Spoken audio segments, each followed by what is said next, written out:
You open the credit card statement. You scan past the transactions, groceries, gas, that subscription you meant to cancel, and your eyes land on a single number near the bottom. Minimum payment due $63. You pay it every month, on time. The account stays in good standing. No late fees show up, no collection calls, nothing about this feels like a problem. Now look closer, because the bank that printed that $63 number didn't design it to help you. They designed it to turn a $5,000 balance into $7,000 of pure profit, spread across 23 years, without you ever questioning whether the small monthly number was actually moving you forward or just keeping you exactly where they want you. Paying the minimum feels responsible. The statement shows you exactly what to pay. You pay it. Your balance doesn't go up. All the visible signals say you're handling this correctly, but the minimum payment was never calibrated to get you to zero. It was calibrated to keep you paying month after month, year after year, while interest quietly compounds in the background at a rate most people never stop to calculate. You're not falling behind. You're not moving forward either. You're running in place, and the bank earns interest on every step. Credit cards charge an annual percentage rate. A PR? Right now, the average sits around 21 to 22%, but that's an annual number, and credit card interest doesn't wait for the year to end. It compounds daily. Every single day, interest is calculated on everything you owe, including the interest that already accumulated the day before. It's not a straight line. It's a curve that bends upward, quietly, while you're only looking at the single number at the bottom of the statement. And when you make a payment, the credit card company applies your money to interest first. Always, then fees, then whatever is left to the balance you actually borrowed. On a high balance at a high rate, almost the entire minimum payment can get consumed by interest before anything touches the principal. Let's get specific. A $5,000 balance at 20% APR. Pay only the minimum each month. How long? 23 years, not months, years. Over those 23 years, you'll pay approximately $7,700 in interest alone, more than the original amount you borrowed. You'll still be paying long after whatever you bought is gone. Now look at a smaller number, because this is where people get fooled hardest. A $1,000 balance at 22% APR with a $25 minimum payment. That stretches out for more than 5 years.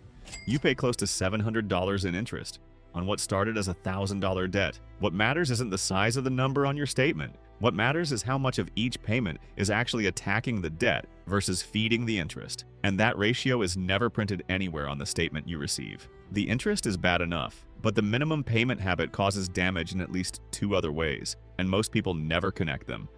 B-roll credit score dial? Utilization highlighted? Dial ticks down as utilization climbs. No missed payments, checkmark appears alongside dropping score. First, credit utilization, the percentage of available credit you're currently using. High utilization drags your credit score down even if you've never missed a payment. So the same minimum payment habit works against you in 2 directions, growing your interest while shrinking your credit score, and without a single missed due date. And second, most cards have a penalty APR buried in the terms. Miss one payment, and your rate can jump to 30% or higher overnight on your entire balance. One rough month can undo years of careful, on-time payments. So why do millions of people stay in this cycle for years? Not because they're careless, but because the system was designed to never show them the full cost. Your statement tells you exactly what to pay. It never tells you what that choice costs across 2 decades. There's no warning on the page, just a number, quiet, small, looking helpful, that serves the bank's interests far more than it serves yours. So here's what you actually do. 1. Pay more than the minimum, even 10 or 25 extra dollars. The math rewards extra payments far more than most people realize. 2. Look at a balance transfer card. 0% interest for 12 to 21 months. The transfer fee, usually 3 to 5%, is often far smaller than the interest you'd pay over the same period. 3. Call your card issuer and ask for a lower interest rate. A significant portion of cardholders who ask receive a reduction, especially with a decent payment history. The call costs nothing. 4. Stop adding new charges to a card you're trying to pay off. Every new purchase refills the bucket while you're trying to empty it. If you have multiple cards, the order matters. The avalanche method. Throw every extra dollar at the highest interest rate first. This saves you the most money overall. It kills the fastest growing balance before it does more damage. The snowball method. Pay off the smallest balance first, regardless of rate. Clear one card, feel the momentum, then roll that payment into the next one. Neither is wrong. The best method is whichever one you'll actually stick with. Let me show you how much one small decision changes everything. Same $5,000 balance, same 20% rate. Add just $50 extra to your monthly payment. The payoff drops to under 6 years. Total interest drops below $2,000. You save over $5,000 in interest and 17 years of your life off a single $50 monthly decision.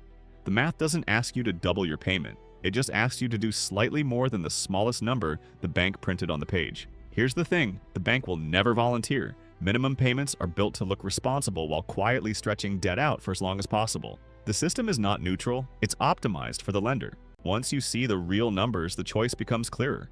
Most people aren't bad with money, they just never saw the math behind the payment they were told to make. Even small changes made consistently over time add up to a very different future than staying on the minimum payment path by default. This video is for educational purposes only and is not financial advice, but understanding how minimum payments really work is one of the simplest ways to stop quietly funding someone else's profit for the next 2 decades. If this helped you see your own credit card differently, subscribe to Muted Markets for more breakdowns that make confusing money topics simple and clear. Next time, the subscription economy trap: why 7 small monthly charges can quietly drain more from your budget than your rent.